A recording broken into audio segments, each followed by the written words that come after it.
All right. Good evening. This is the CSRN Weekend Review Podcast, where we come to you live every week and talk about the things that we've done last week, the things that we're working on right now, and some of the things that's coming up in the future. What we're going to do right now is play our intro video. That way you can let everyone know that we're on, we're live, and we're streaming. This is the CSRN Podcast Weekend Review. We'll be right back. I must confess that that dream that I had that day has at many points turned into a nightmare.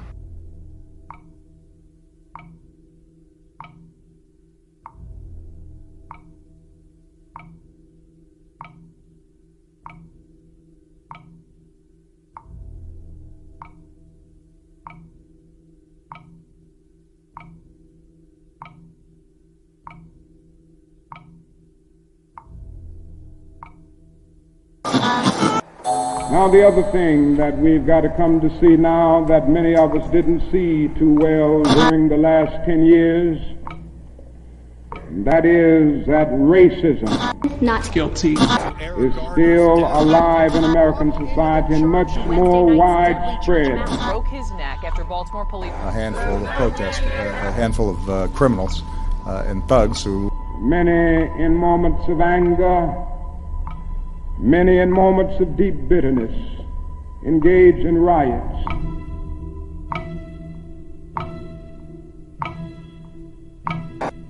And as long as America postpones justice, we stand in the position of having these recurrences of violence and riots over and over again.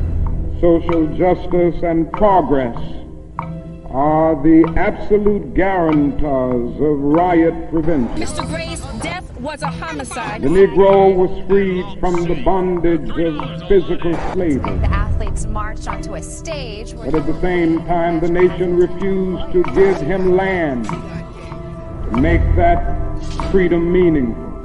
Freedom without land to cultivate. Freedom and famine at the same time. And create jobs for our people. The Negro is to be free. He must move down into the inner resources of his own soul and sign with a pen and ink of self-assertive manhood his own emancipation proclamation.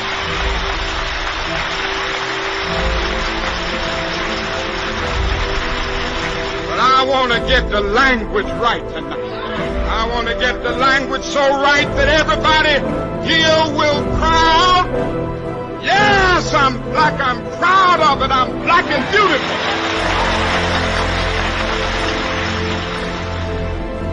Individually, we are poor when you compare us with white society in America.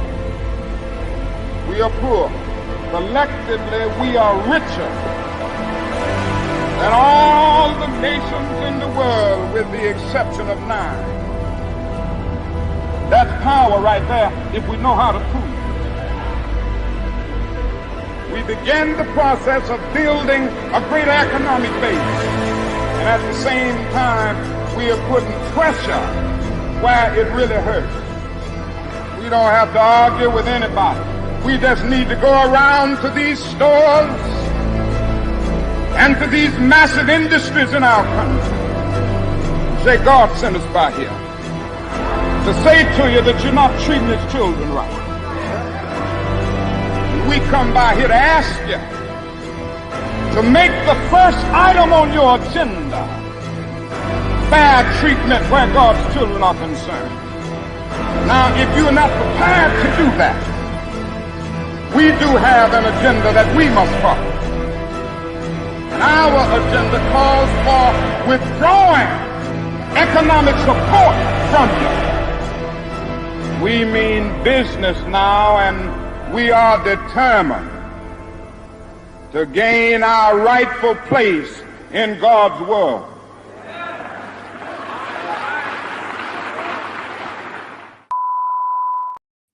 All right, we are back. This is the CSRN podcast, a weekend review. If you looked in the bio or in the title, you know we've got a special guest today, and we're going to be bringing him on momentarily. But let's get get on with our introductions, I'm Brother Washington Muhammad. I'm one of the co-founders of CSRN, along with Mike Leonardi and Jibril Bey.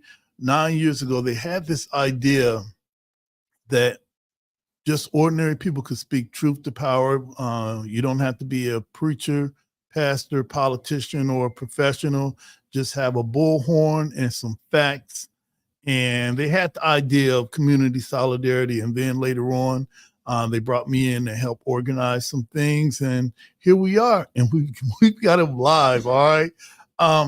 What am I wearing today? Today I have on my CSRN Toledo shirt. It says All Black Lives Matter, Justice or Else. I got my black hat on. I've got my black and yellow beads. And as always, I'm dedicated to respecting, protecting, and defending all Black bodies, no matter the cost, no matter the gains or loss. This is the home of Black Lives Matter and Justice or Else. And I'm going to go ahead and add One Nation, all right, to the world blow in there, because that's my brother always shouts out every time I see him, and I can't wait to get him on.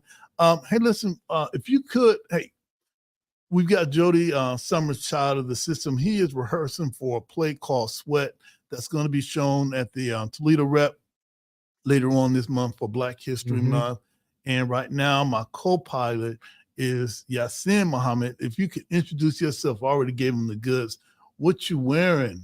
And then we'll get right into our mission statement. Okay, I'm Yasin Muhammad, also known as Mr. Muhammad. I am wearing a, I guess you can call this a navy blue pea coat with a neck warmer with a sweater underneath. It's actually kind of hot outside. I think I'm going to take this off, actually. Oh, okay. I didn't know we did wardrobe changes here live, but all right, it's all good. We're doing new things. All right, so before we get into the our mission statement and our guiding principles, it's Black History Month. Real quick, if you could tell everyone what Black history means to you as a younger person, and then we'll get right into our mission statement. Well, Black history is the acknowledgement of those that have come before us, the acknowledgement of those that paved the way for us, the knowledge of those that were for us. No, not every person with our skin color was for us. So we need to acknowledge those that were for us, that fought for us, that so we can be where we are today. All right. Hey, let's get into our mission statement. This is something that we, CSRN, put together nearly 10 years ago to let everyone know what we're about. And it's hard to be co-opted when you have your own agenda. If you can read that, I'll get into our guiding principles, and then we're going to come back. I think we're going to come back with either Jody's in the green room or Jibril. All right. We are the Community Solidarity Response Network of Toledo, formed on November 25th, 2014, the day after it was announced that the killer of Ferguson, Missouri police officer of Michael Brown, an unarmed teenager, would not be indicted. We bring awareness to the injustices experienced by Black men, women, and children who are disproportionately murdered, attacked, provoked, and harassed by law enforcement. Police brutality has to end. We bring awareness to the fact that most often police brutality goes without consequence and accountability.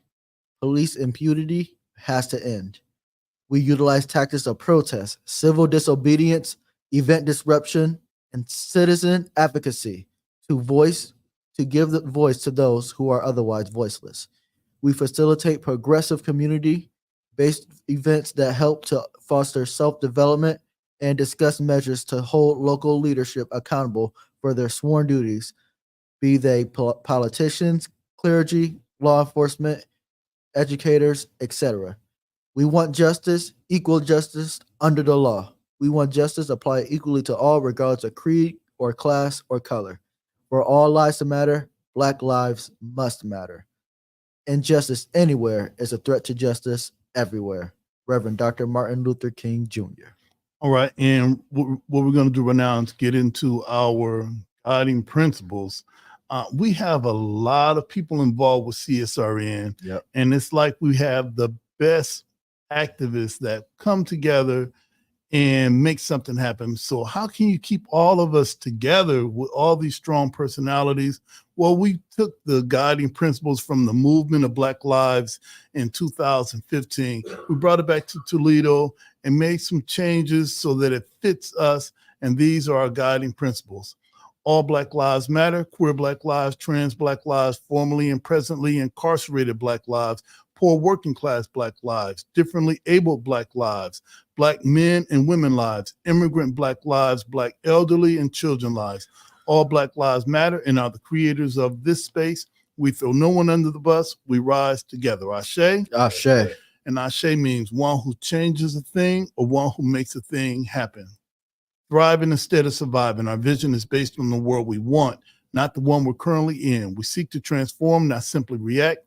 We want our people to thrive, not just exist. Think beyond the possible. Ashe. Ashe. Experimentation and innovation must be built into our work. Embrace the best tools, practices, and tactics, and leave those behind that no longer serve us. Ashe. Ashe. Evaluation and assessment must be built into our culture. Critical reflection must be a part of all of our work. We learn from our mistakes and our victories. Ashe. Ashe. Principal struggle can exist in a positive environment. We must be honest with one another by embracing direct, loving communication. Ashe. Ashe. Love, self-love is practiced in every element of all we do. Love and self-love must be a driver of our work and an indicator of our success. Without this principle and without healing, we will harm each other and undermine our movement. Ashe. Ashe. 360-degree vision. We honor past struggles and wisdom from elders. The work we do today builds the foundations of movements of tomorrow. We consider our mark on future generations. Ashe. Ashe.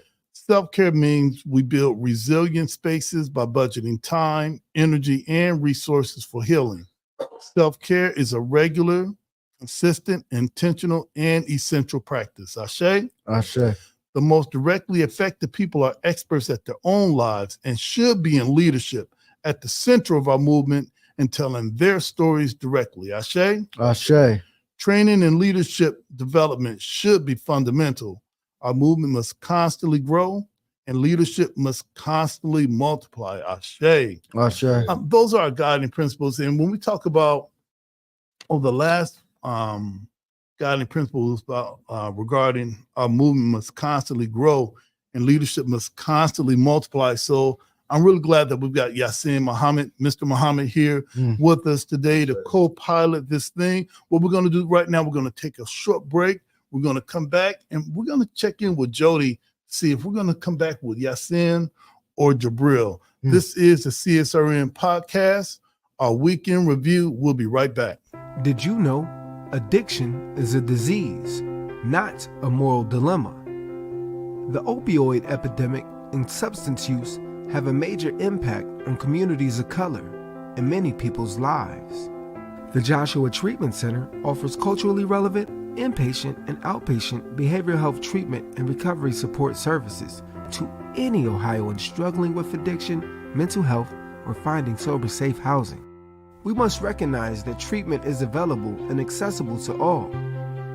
If you are in need of treatment or want to find out more information, you can call 1-888-728-2713 to talk to someone or schedule an appointment.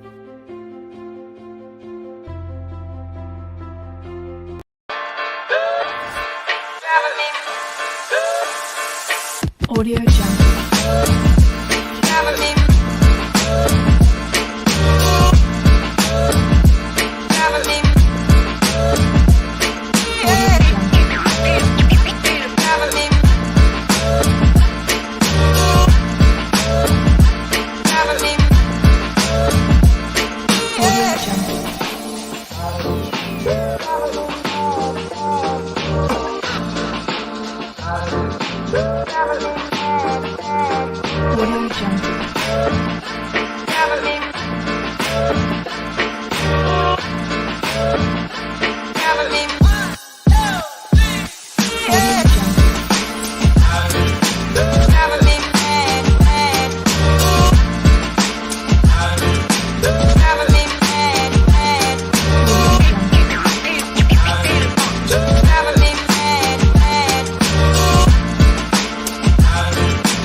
All right, we are back on. I wish they switched my my camera. If they could switch my camera to the front camera so we can go ahead and get started.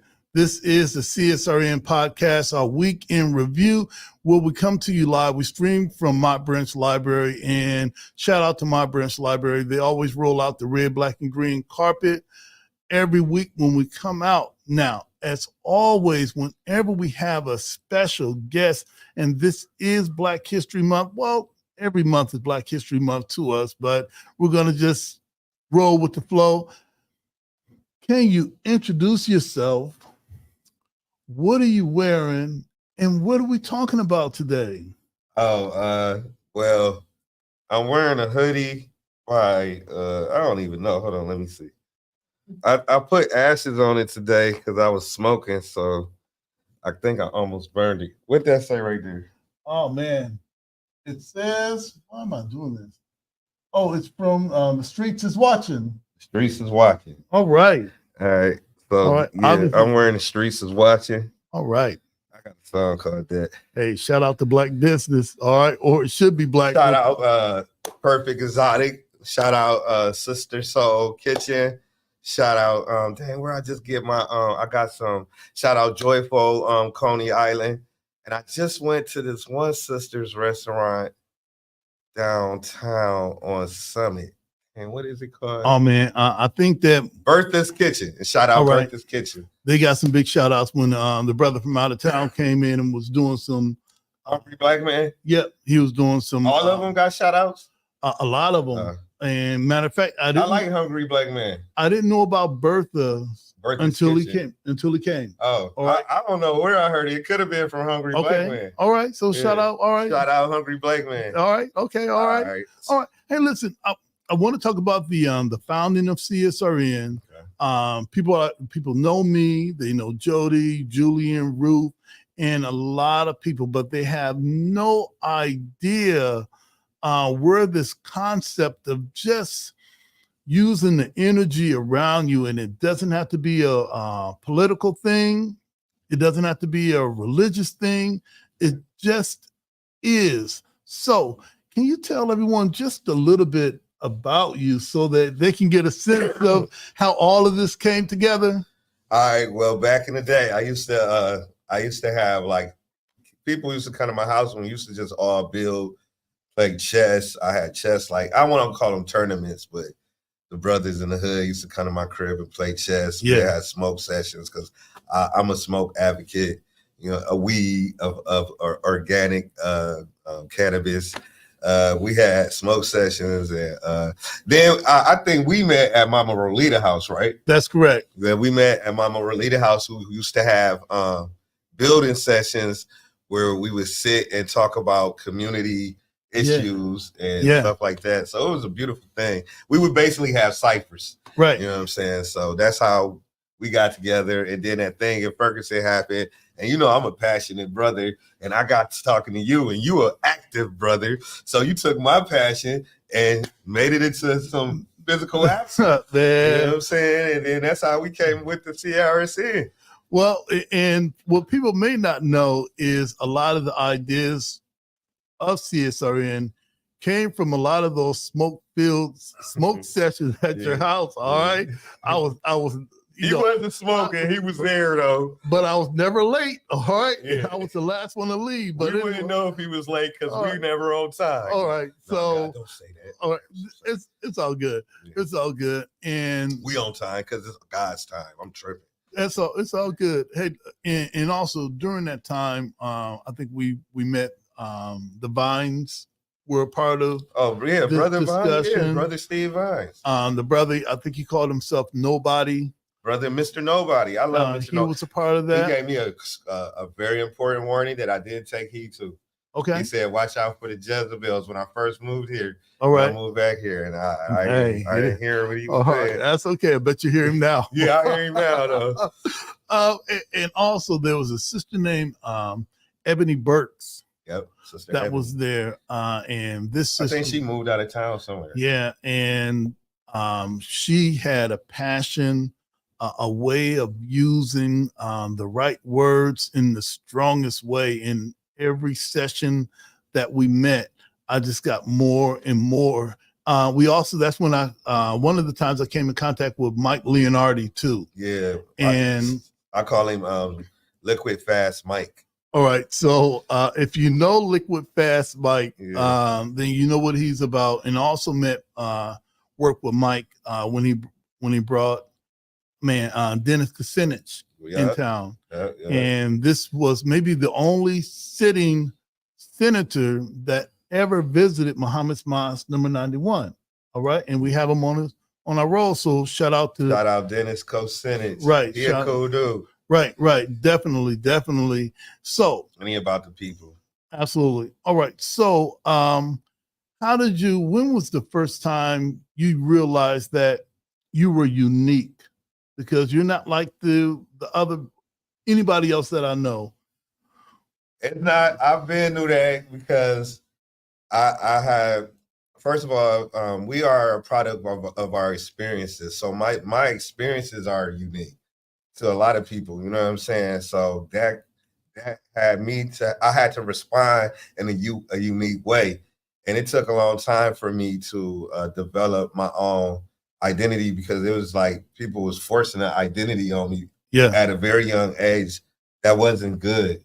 You know, it wasn't a good idea. Sir. So I had to rebuild myself, and it took time. So that's how I became, through suffering, pain, and even joy. Joy actually helps shape your character and your identity and stuff like that. So my experiences is what created me this way. All right. Music.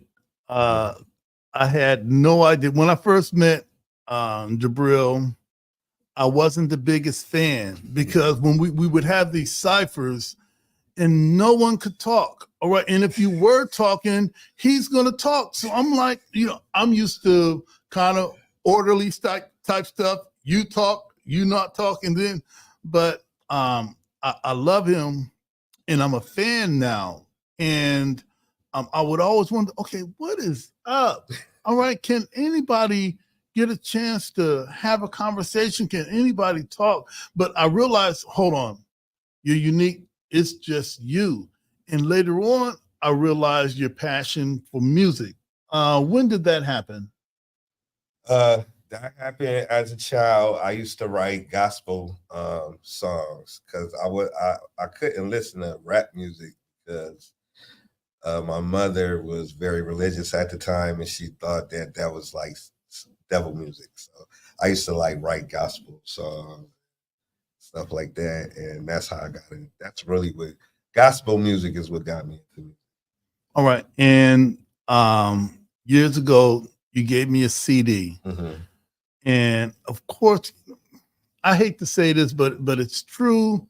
I think I did this with Jody Summers when I first met him. I'm like, I don't know, because he's dressing different. He's got that hat on. Yeah. I don't think it's too much with him. Yeah. And when I met you, I'm like, he never stops talking. So nothing good can possibly come from this with my small thinking. And you gave me a CD, and you're brilliant.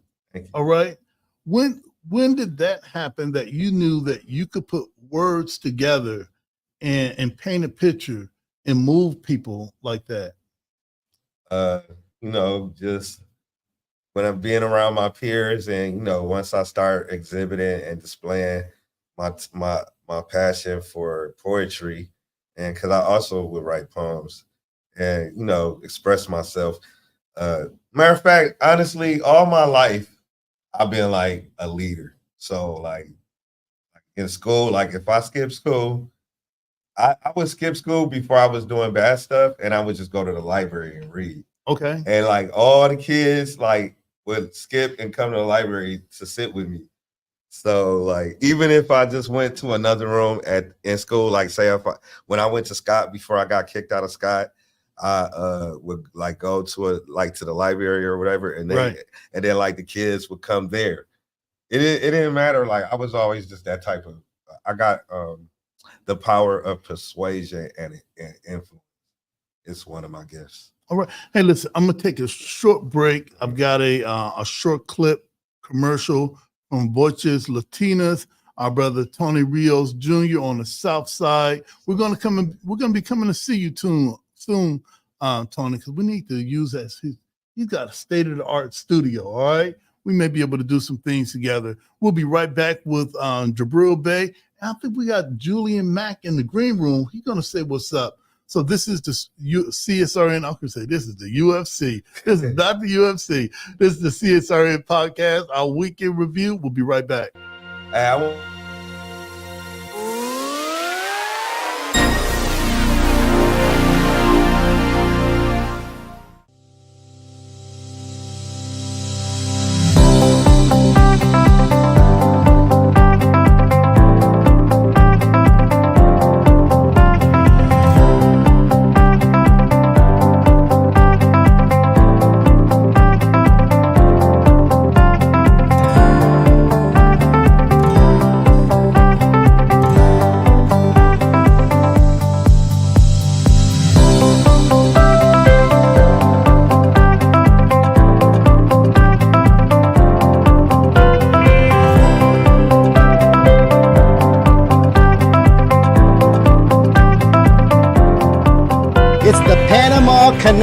En esta hermosísima ciudad de Orlando. I'm here in Barranquilla, Colombia, and in sunny Miami. Daytona Beach, mis amigos, that's where we're at today. Desde la ciudad de Cartagena, Colombia. We are in Orlando right now, here in Florida.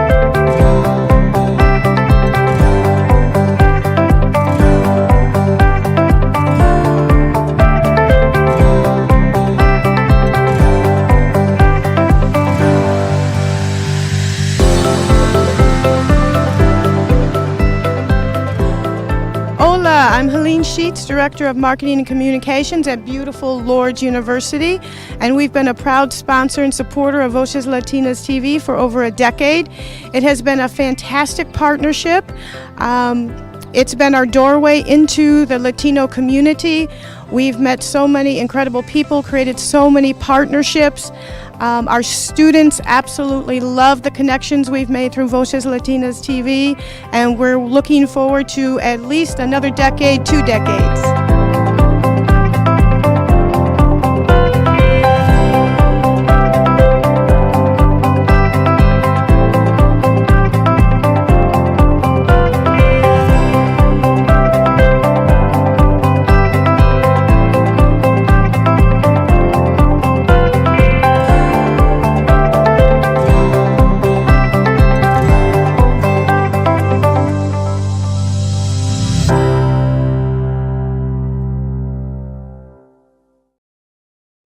All right, we are back. This is the CSRN podcast, our weekend review. I have the co-founder of CSRN, Jibril Bey, whom we're going to come back at another time because he has so much information to show. We're just going to give him the mic and I'll go out and get treat to something. I've got Julian Mack, and also I've got the cast from Sweat, all right? And Jody Summers, Child of the System, Spoken Truth, of the Wounded, Let's Get a Meal, wherever they call him. Hey, listen, I want before we move forward, what's your time, Jody? What's your time, Julian? I need to know who do I need to check in with first. I can be here for the long haul today.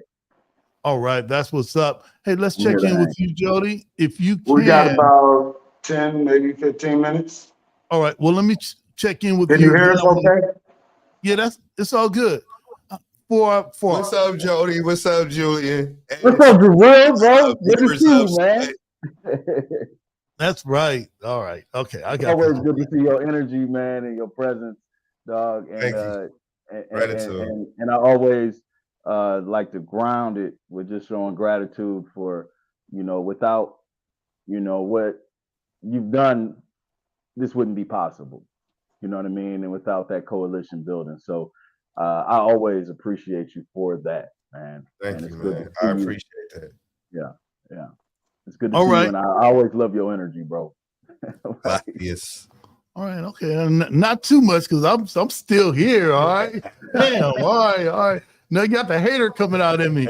Hey, listen, Jody, if you could introduce yourself for our audience that may be seeing you for the first time, but definitely we haven't seen the cast. If you could introduce yourself, the cast, and what's going on.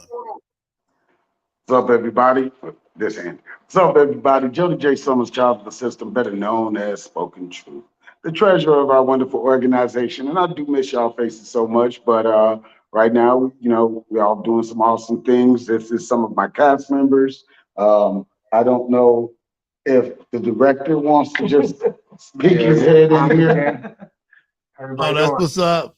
How you doing, All brother? right. Yes, sir. Yes, sir. All right. Brother, you come a long way. Yes, sir. You come a long way from Facebook post to the Toledo rep. All right. Yes, sir. We love your grind, brother. Yes, sir. Appreciate it, man. So just thank you for having us on.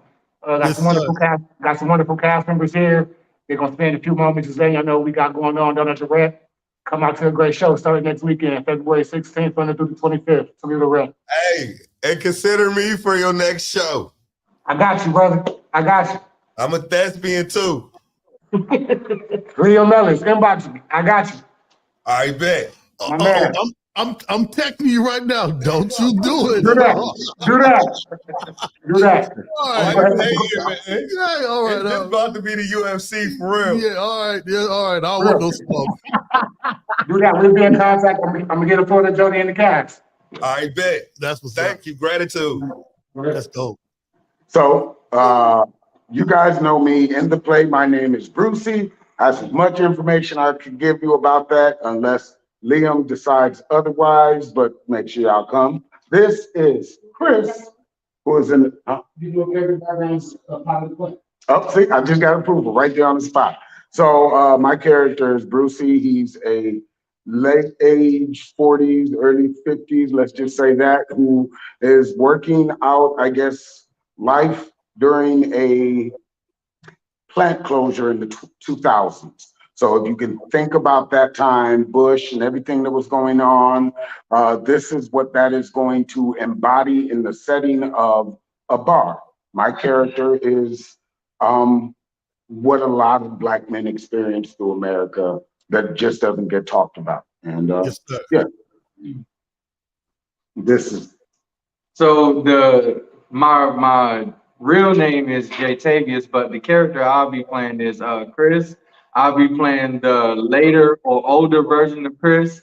The backstory about the older version is he has been through some things, so his demeanor is a little bit more matured and tailored to his current situation, right?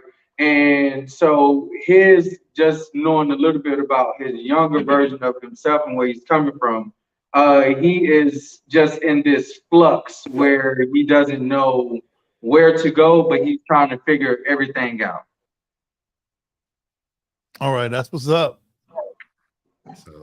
How y'all doing? How y'all doing? My name is Felicia Hill. I come from a background of stand-up comedy, and so I'm trying something a little different. I did some stage plays back in the day. But I'm excited to be doing this play because it's always relevant. Anytime you got a plant and people and jobs and scabs crossing the line, et cetera, et cetera. We don't want to tell y'all too much. We need y'all to come check it out. Yeah, we'll check it out. But it's always relevant when things like that go down. I play the mother of Chris. And again, it's just about a group of friends that get together every day and chop it up about work, and some things unfold, and we figure out who our real friends are. Right. I feel left out. It's my ex-husband. This is my husband right here. We're going through a tough time. That's why I ain't speaking to him. All right, that's good. Hey, that's you and me both. All right, I ain't speaking to him either. All right. Ooh. No, but really, though, he does. He plays my ex-husband. He plays my husband. And in the play we kind of working through some issues right now. And again, it's a very, very relevant play. And I think everybody would enjoy it, and I think everybody would connect to it. It's a character in there for everybody. Let me ask this question about the process of everybody working together. What's that like? You know, everyone who have never worked together before, I think. but you're working together now to put together this production. What's that like?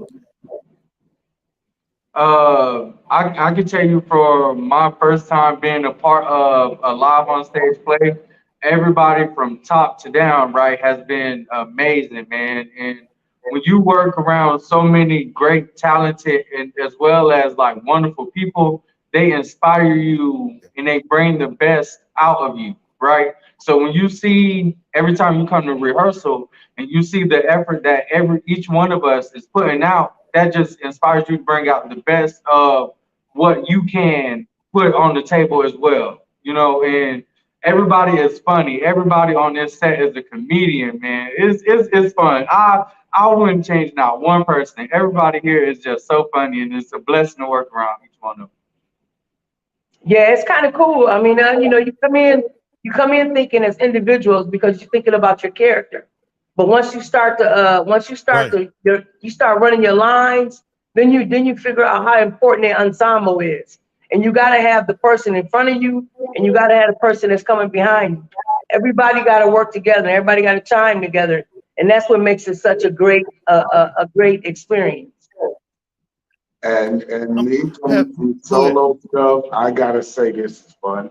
I'm not stressed about it's only me there on stage. It's like a family. It's not just me forgetting lines. It's be like, hey, this is your line, or when we're on stage, it's better than being on stage as most people see me by myself, because the whole family element of it is nice. Yeah. Now, usually whenever there's a production like this, there's always somebody that either likes to do pranks or always keeps people laughing. Who is that person who either try to keep you laughing or always doing something stupid? I mean, I shouldn't have said stupid, but stupid. This cat right here, man. This cat right here. This dude right here, man. This the happiest cat in Toledo. Oh, I love it. Y'all not gonna find nobody happier than this young man. You're not gonna find nobody happier or more humble or more grateful than this young man right here. He keep us all smiling. His energy is contagious, and he keep us all in that space of having a good time. That's beautiful. That's beautiful. Also, I wanted to ask about the through this process, has there been any life lessons learned from working together like this? Any takeaways that you can practically apply in your everyday life from working together? I can answer that one as a director. I'll probably say the biggest life lesson for me has been patience. Because this has been a 3.5 month process. Everybody has personal lives. There's 9 different people here, so we've been facing different outside challenges along the way. Every month, every week. Brother Jody here, he's a late addition. He's only been a part of the cast for a month because we had an outside issue, and he had the heart to step in and fill that void for us, and pretty much save the show. So for me as a director, seeing everything come together and seeing the time it takes to overcome all those obstacles, seeing the time it takes for a new cast member to emerge itself into the core that we already had built, and watch that bond regrow and form a new cast, and pretty much welcome in a family, a new family member, but he comes with the comfortability like he's been here from day one. So for me, the biggest life lesson has just been patience. Everything's gonna work out in the end the way it's supposed to. You may not be able to control everything. You may not be able to understand how everything's planned out or why, but in the end, you will get that answer, and it will all make sense, and it will all be for the greater good, not just for your own individual gain. So, and that's been my perspective as a of 9. Okay. Speaking of the director's view, as a director, is this your directing debut? This is my directorial debut at the Rep in terms of the full production. I directed the stage reading here about 3 years ago, and then also at the same time had an original play that a mentor of mine, his wife, had wrote, and we took it around 4 different cities. So I've had directorial experience, film and theater, as well as TV, but it's my directorial debut here at the Toledo Rep. All right, so I'm going to go ahead and get some advice for you that I'm going to use on my next protest. What is your process of taking your vision in your mind and putting it on display, because it's not a lot of people that can do that. I'd rather be an actor than a director. What's your process of taking what's in your mind, your vision, and relaying it to people, and they act that out? Good question, man. I think for me, the big theme of my process as a director is collaboration. So although I'm a director, although ultimately, quote unquote, you can say it's my vision that's coming to life, I have to trust each individual member to do their job and to add their own flavor and bring, and also collaborate with them to see, not just can you take my instruction, but how do you feel about the character? What do you think the character should do in this situation? What makes sense? What feels good to you as the character? And we come to a neutral ground there, and that's usually what we go with. So that's usually my directorial style, is more of a teamwork. I collab with each actor to bring their character to life to the best way that I see it, and to the best way that makes sense, and that's still true to them. Well, I hope Jody is listening, because when he get back into the group, he won't be able to tell us what to do like he does. So that's what's up. Damn. All right. Yeah, he's been working out just fine. All right, good, because I know he can fight. So he always it's like he ain't in charge, but we got to do whatever he say. I hate that. All right, hey, dude. Yeah. Last question for you, Jody.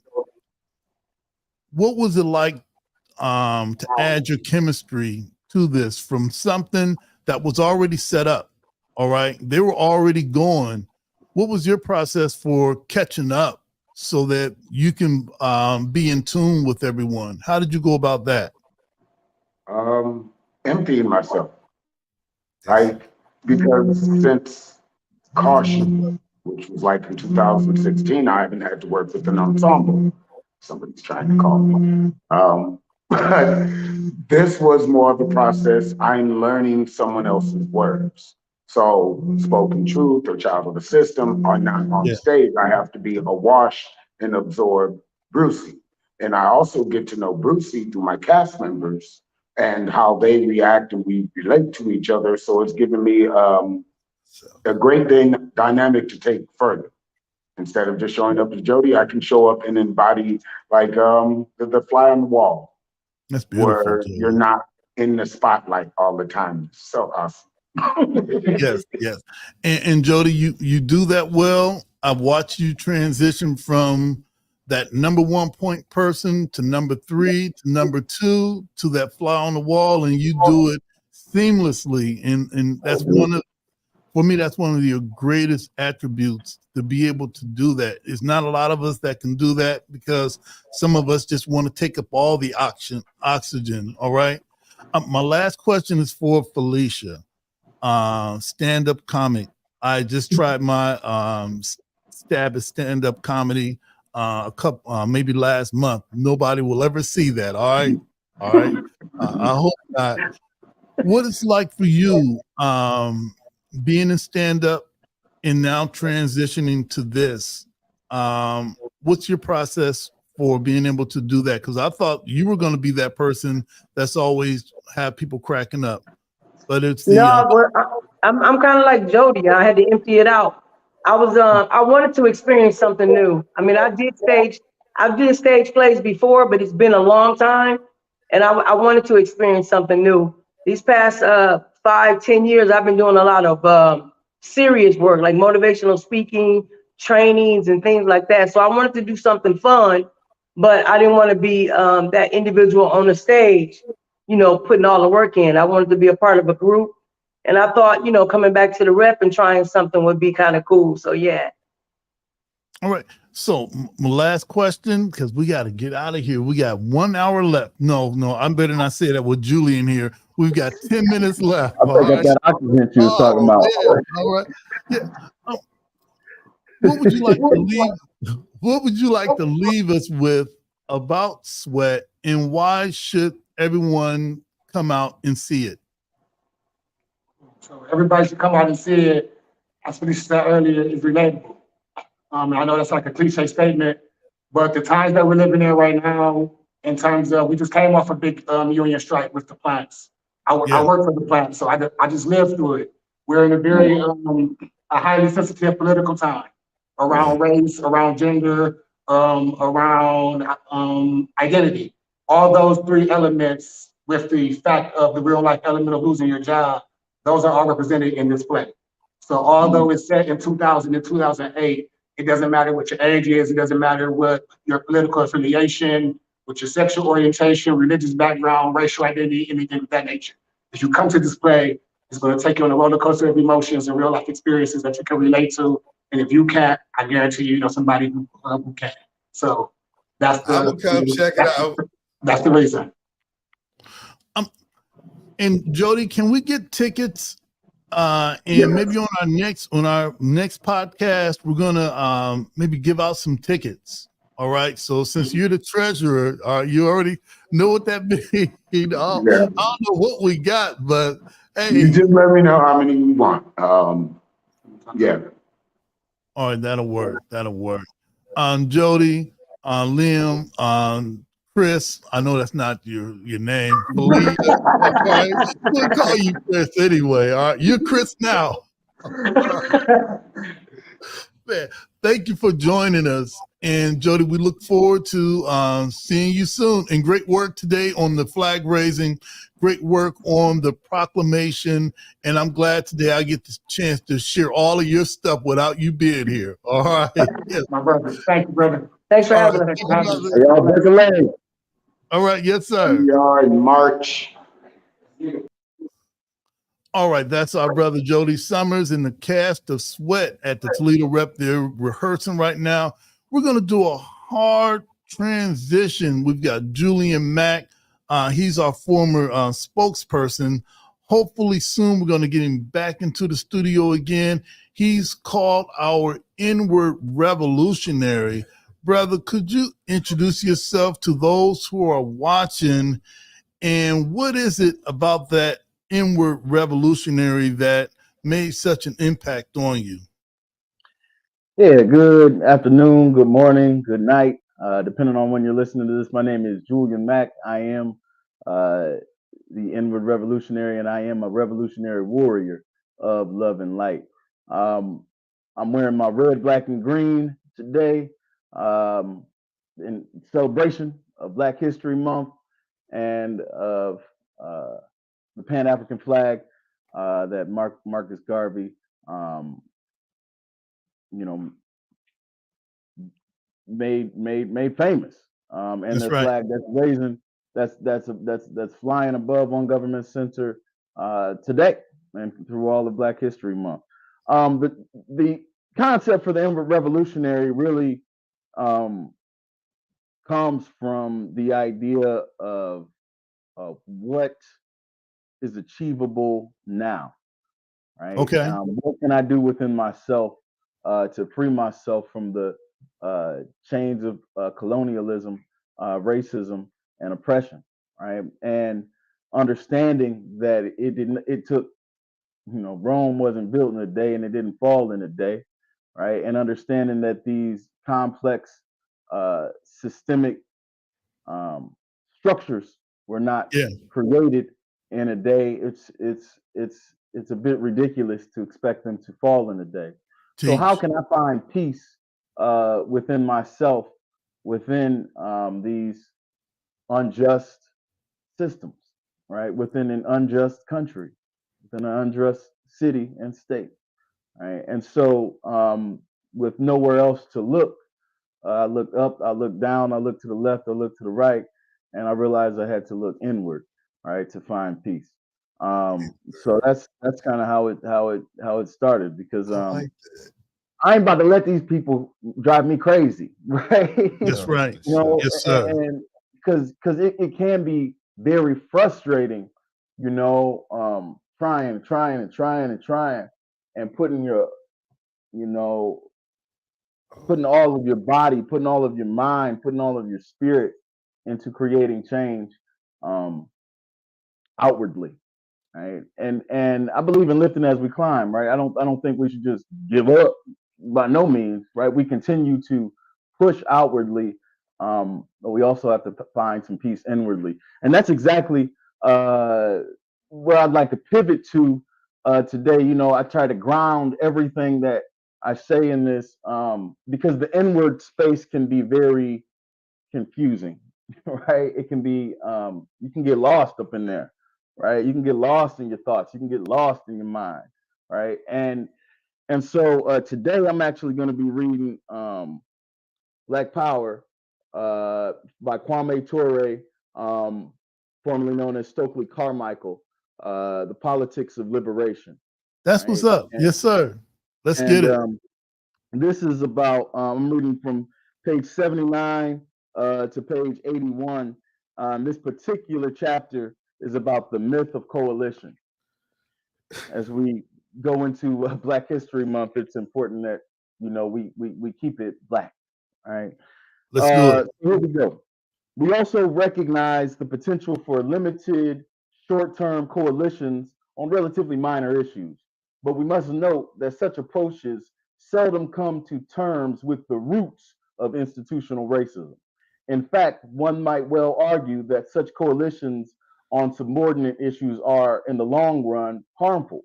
They could lead whites and blacks into thinking either that their long-term interests do not conflict when in fact they do, or that such lesser issues are the only issues which can be solved.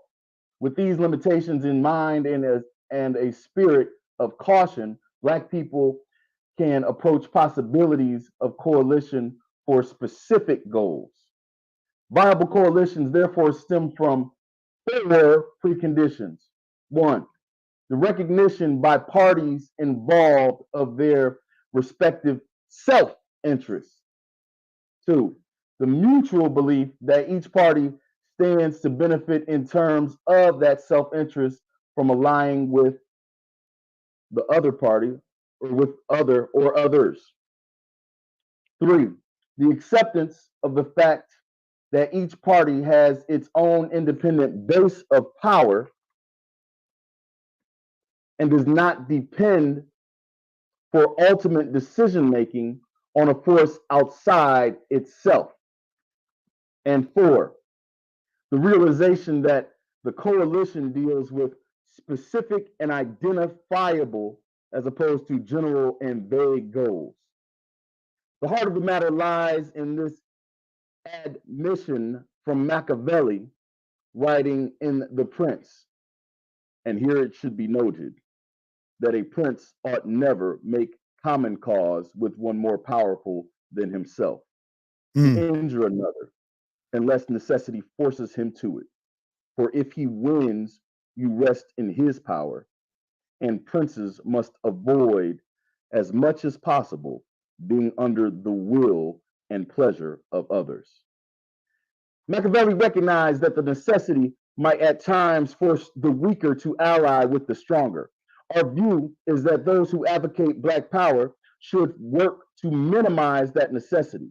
It is crystal clear that such alliances can seldom, if ever, be meaningful to the weaker partner. They cannot offer the optimum conditions of political modus operandi. Therefore, if and when such alliances are unavoidable, we must not be sanguine about the possibility of their leading to ultimate substantial benefit for the weaker force. Let Black people organize themselves first, define their interests and goals, and then see what kinds of allies are available. Let any ghetto group contemplating coalition be so tightly organized, so strong, that in the words of Saul Alinsky, it is an indigestible body which cannot be absorbed or swallowed up. The advocates of Black power are not opposed to coalitions per se, but we are not interested in coalitions based on myths. To the extent to which Black people can form viable coalitions, will the end results of those alliances be lasting and meaningful. There will be a clearer understanding of what is sought. There will be greater impetus on all sides to deliver, because there will be mutual respect of the power of the other to reward or punish. There will be much less likelihood of leaders selling out their followers. Black power, therefore, has no connotation of go it alone. Black power simply says enter coalitions only after you are able to stand on your own. Black power seeks to correct the approach to dependency, to remove that dependency, and to establish a viable psychological, political, and social base upon which the Black community can function to meet its needs. That's Brothers beautiful. and sisters, we have to know ourselves, right? And as Right. we look at coalition building, you know what I mean? It's so important that we know ourselves, that we know our own wants, that we know our own needs, that we understand our own intentions, right? Because if we don't have that knowledge of self, then we will, and if we aren't clear, right? Not vague, but clear, right? In the same way that this functions in the organizational standpoint, I look at it as an individual standpoint as well, right? Understanding that what my wants and needs are, I have to be clear and understand what those are, right? If I'm going to Yes, sir. join up with somebody else and try to work together, we have to be clear about what we can and can't do. That's right. Right? What works and what doesn't for me, for you, and for us together. Right? And oftentimes when we muddy those waters, harm is created in these spaces where we're focused on healing vulnerable people, and we often are quite vulnerable people ourselves. Hey, I wanted to kind of segue when you talked about vulnerable people.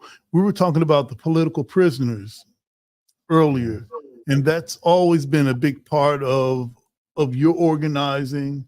It's been a passion of mine. Even when we would meet in person, we'd have our brothers that were confined citizens to call in, all right, and give them a platform. Brother, what should we be looking to? Who are those that we should be remembering right now so that our audience can stay more on point? I think we should remember the two great pillars we just lost, which was Dr. Matul Shakur. He just passed away recently. And also Baba Sekou Odinga just passed even more recently. And they were pillars of that crusade to free political prisoners and prisoners of war. Dang, Baba Sekou Odinga, I wanted to just give him a shout out real quick because that man, he was tortured in a penitentiary by the people. I think that was in Lompoc, but they plucked his nails out and all kind of stuff, burned his nuts with cigarette butts, and he used mantras to empty himself, like Jody said. Yeah, he emptied himself. So while they was torturing him, he wasn't even being tortured. His body was, but he wasn't there. So we got to give a salute to Sekou Odinga. And if you don't know who that is, do some research and find out who he is. Yes, sir. Hey, listen, we're up on that 7 o'clock hour. I need to take a short break, Julian. I need to bring Yasin Muhammad back. We were going to be talking about some self-care tips and this red dye. All right. So just hang tight, Julian. Good to see you, Julian. I need to close out. Yeah, I need to close out with you. This is the CSRN podcast, our weekend review. We'll be right back.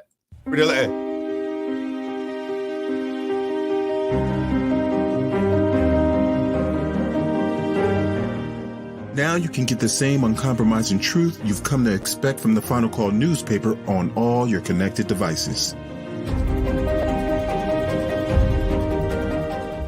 Subscribe to the Final Call digital edition today. Go to subscribe.finalcalldigital.com.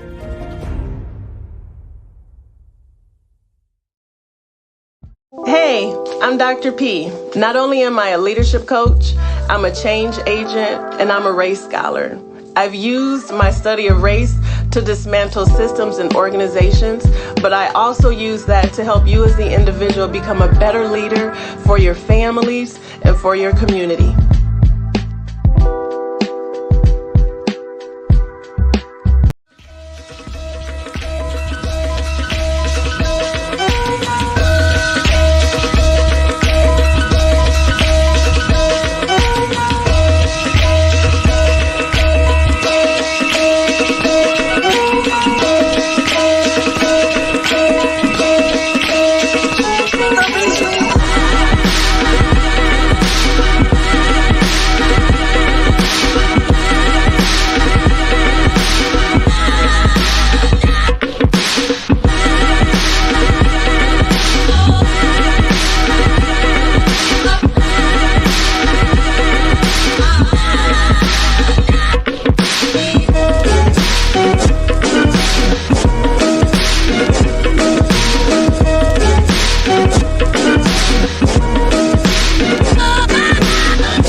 Hey, we are back. Oh, that was a pretty good transition. Our tech team doing a little bit better. All right.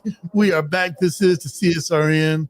I love that beat by the Beats. I just got to shout out the Beats real quick, man. That beat is so fire.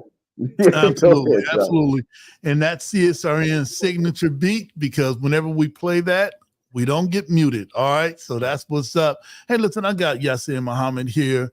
We're going to do some self-care tips. And you were talking about eating to live and some of the things that are in our foods that we might need to take a second and third look at. What are some of those things? And then I need to top some loose ends with Julian, and we got to get out of here. It is after 7 o'clock. We need to extend this podcast too some way. All right. Somehow. So what do you got going on? So what I got going on today is health. What I talked about last week. Health is mental health. All right. You can't have one. You really can't have one without the other.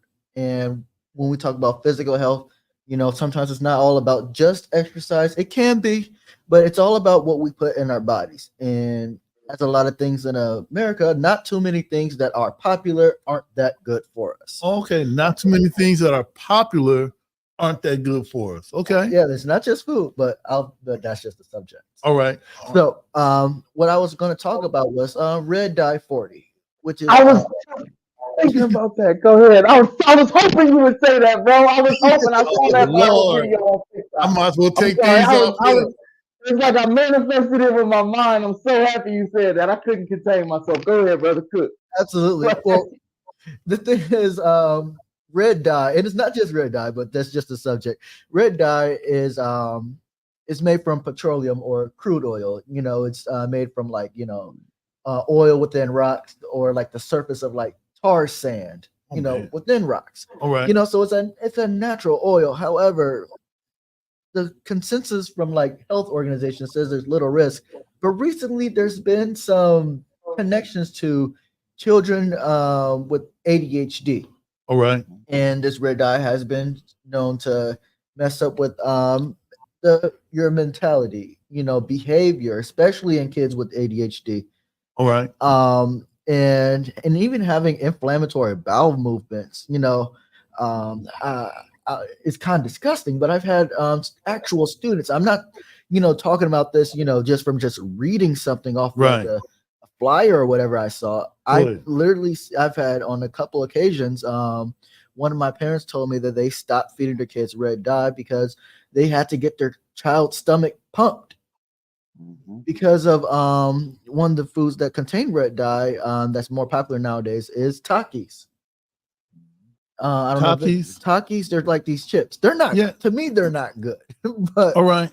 But and apparently this person's child has ate so much of them that that they had to get their stomach pumped. And even then, I've been seeing more and more of my students' parents saying that Takis they're just out. They just cut them off. Even things with red dye. If you can I name some things that in our modern households that may have red dye in it? And this is not to shame anybody. Half the things on this list are actually in my own home. So this is a learning experience for me. I know there's one real popular one. There's several popular ones. This I start off with my thing. I start off with my food that I eat. Let's go. Doritos. I know. Color Doritos just out the gate. Out the gate. Colored candies, Gatorade, colored soda, Skittles, Pop-Tarts, fruit drinks, Fruit Loops, and cereals, and last but not least, Takis. This red dye has been banned in a lot of European countries such as Norway, Finland, France, Austria, and several other countries as well. And other countries sometimes don't allow foods with red dye in them, the red dye 40. Look on the back of your food things and see if it has red dye 40 in it. I'm not asking you to throw away everything in your fridge. I'm asking you to probably just consume less. The less you consume, the less harmful it is. The more you know, the more you can help yourself. Oh, that's what's up. That's what's up, man. Yeah. So I actually I went down a wormhole about this week, And that's why I got so excited when I saw you. You know, when you said that, the flaming hot Cheetos, y'all. Oh yes, I hate to sir. say it, I left a go lot ahead. out. I This is really why. wanted to It take all wasn't the all I found. Good luck. The flaming hot Cheetos, y'all. And there's a viral video I saw on TikTok this week where a dog had actually a very domesticated dog. I think it's like a Labrador retriever, Yeah. right? Which is you know, a calm, you know, very passive type dog.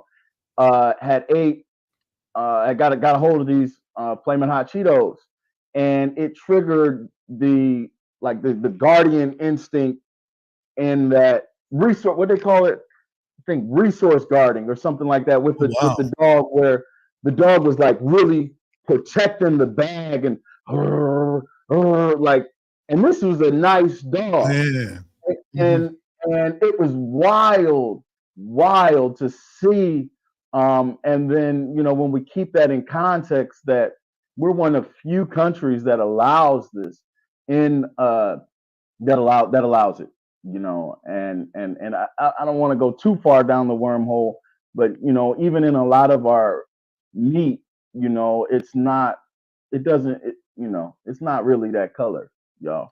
Yeah. I hate to say that, but like, Yeah, it's you just like know, I'm talking. I'm always you're absolutely correct. I'm always talking from actual experience, what I've actually seen.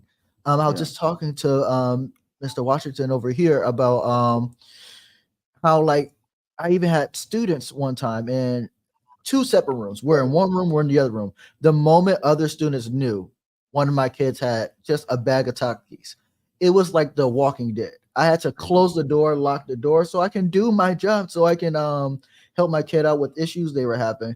But it was the moment they knew Takis were just present.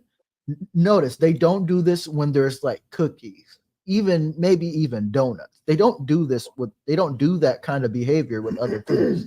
So yeah. So it doesn't surprise me when I see and these are the kids that are talking about trying to get into my room about this are my probably some of my most well-behaved kids. So there is something in like that's right. As it talks about kids with ADHD, how it worsen the effects or worsen behavior. It's almost like a poison kind of. So it's just consume less. Make sure your children consume less. It's not healthy. Just consume less until you consume none of it. I'm working on it too. All right. Hey, listen, I need to pay some bills. Absolutely. And then after I finish this, I need if both of you could give a self-care tip. All right. And then we'll go ahead and close it on out. I want to start first by if you know about the Final Call newspaper, make sure you pick up this issue. I had it right here. It's called Mounting Pressure. This week's Final Call is Mounting Pressure. Global condemnation of Israel and the U.S. increases as voices cry out to stop the assault and destruction of the Palestinians in Gaza amid an escalating humanitarian crisis and expanding war. We want you to make sure that you check that out, family. This is something that's going to be talked about soon at our annual Savior's Day convention. I haven't really made any comments on that because we were instructed no comments until after the Honorable Minister Louis Farrakhan makes that comment. And our Savior's Day topic and title is, what does Allah, the great Mahdi and great Messiah, have to say about the war in the Middle East, family? It's going to be right there. It's going to be right there. And hopefully next week we're going to have some tickets for Savior's Day to give away right here on the podcast for those that will be able to travel. That's in Detroit. That's going to be in Detroit. Yeah, that's closer. I remember times before it was like in Chicago, but Detroit. We're coming back. We're coming back to Detroit. Detroit, that's where the Nation of Islam started in 1930. All right, that's called Muhammad's Mosque #1. And for the last month and a half, every Saturday, maybe hundreds of brothers are on the streets of Detroit, passing out flyers, selling tickets, distributing the Final Call newspaper. We're going to be at the Huntington Arena this year. But get your tickets now because it's already sold out. And we just bought at least 10 tickets to give away. So we're going to try to give some tickets out next week. For those who believe that they can make it, it's just Detroit. All right. It's just Detroit. And this will be kind of the capstone of Black History Month. Another thing that I really wanted to add to the chat was our flag raising at One Government Center on, I think it was on Tuesday. All right. On last Tuesday, we had the flag last Thursday. All the days just mixed together with me. And this is our 4th year of having a flag raising there. You guys are on the news. I saw you. And we wanted to really big shout out to the NAACP. Big shout out to the Lucas County Commissioners and the Port Authority and all of the arm wrangling and arm twisting that it took to make this happen. And everybody, and our elder this year was our brother Terry Crosby, who has been outstanding ambassador in the community. So shout out to him. And lastly, today we were at One Government Center, and we were given a proclamation by the CSRN, was given a proclamation by the Lucas County Commissioners. And I'm going to just read this out real quick. And it says that the Community Solidarity Response Network of Toledo was formed on November 25th, 2014, the day after it was announced that the police officer who shot and killed 18-year-old Michael Brown in Ferguson would not face any charges. And for a decade, CSRN and its members have fought tirelessly against police violence, pushed for accountability in policing, and promoted equality amongst advocacy work across Lucas County. We posted it on our Facebook page. You could check that out. All of that work is done really by what Julian talked about earlier, is being mindful of that coalition thing. We don't join anybody unless we're equals. All right. We're not going to join anybody stronger than you unless you would get, I don't want to say swallowed, you get swallowed up. All right. All right. After, it's time for me to leave. All right. But family, but for CSRN, Julian and all of us had to fight that battle. All right. To be Black owned. To be independent and not need anybody else. So now we're able to, if we are going to organize with anybody regarding coalition, whatever that thing is, yes, that's what we want to. And after we achieve that goal, we out. We're not going to just hang with you in perpetuity. Pretty soon we'll start changing and looking like the people that we joined that coalition for. So I think that's it for right now that I wanted to just shout out. So great job for CSRN with the flag raising. Great job, CSRN, for the Inward Revolutionary and our self-care tips. Before we close out, if you don't mind, Julian and Yasin, could you give a self-care tip for the people that are going to be streaming this and watching or listening to this later on? Oh, who's going first? Yeah. All right. No, I can go first. No, some really good self-care tips. When you wake up in the morning and before you go to sleep, think of 7 things you're grateful for. Oh, that's what's up. Yes, sir. I learned that from my dad. All right. He taught me that. All right, shout out to your dad. All right. My dad. Not too shabby. He ain't too shabby. Not too shabby. All right. So I think he owed me money.